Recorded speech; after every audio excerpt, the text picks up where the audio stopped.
I was fastening my cuff when her message popped up. "You're not invited.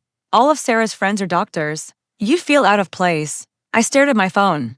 The words were sharp and deliberate, chosen to hurt without sounding cruel. I typed back, "Okay."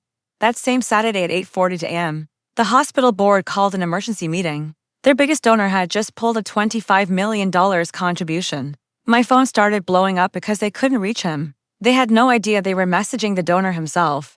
I straightened my tie, took a seat, and prepared to talk. It hadn't always been this way between us. We met when she was still a resident, worn down but hopeful.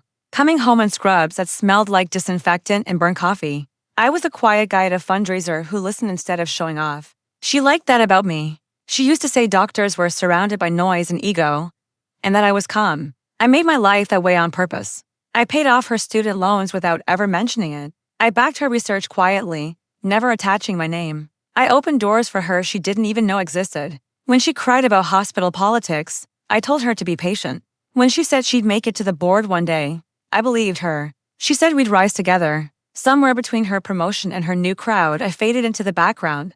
It didn't start with an insult. It started with being left out. My name slowly disappeared from conversations. My dinners became late nights. Late nights became locked phones. I noticed she laughed differently around them.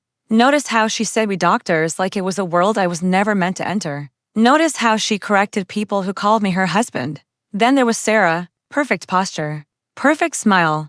Sarah who never said my name quite right. Sarah who invited my wife to events where I was never mentioned. Charity galas, conferences, dinners where white coats were worn like armor. I didn't confront anyone. I watched. I listened.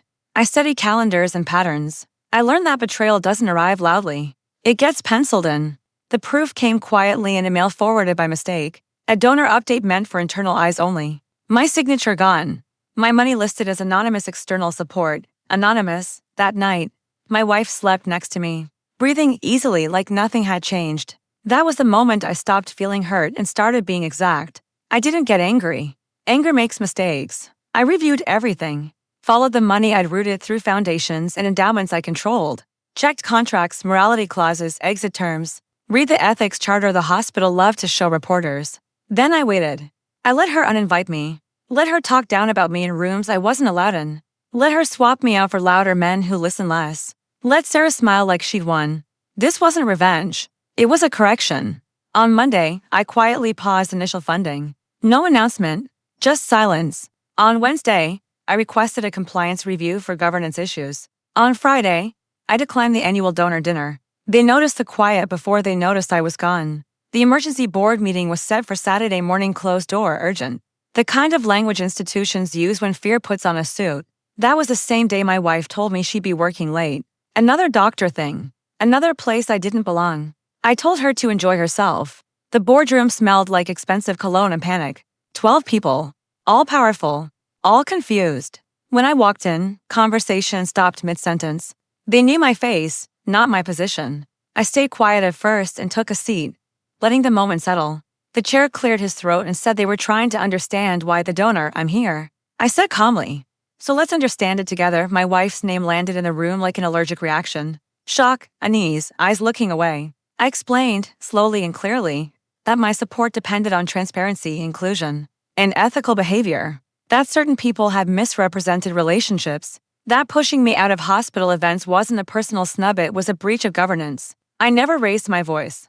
I slid papers across the table, emails, calendars, screenshots. My signature on every check they'd ever cashed. The room shifted. Someone finally asked, "Why now?" I smiled and said, "Because tonight I was told I don't belong." She learned the truth in the hallway, not from me but from the board. She stood there in her heels, her phone trembling in her hand, surrounded by people who suddenly couldn't look at her. Sarah was already gone, replaced by silence and distance. My wife looked at me like she didn't recognize me. "You did this?" She whispered. I nodded.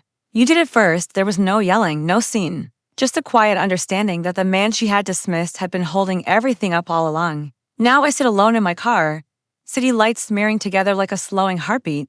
I don't feel triumphant. I feel even. They wondered who replaced me. No one did. I was never replaced.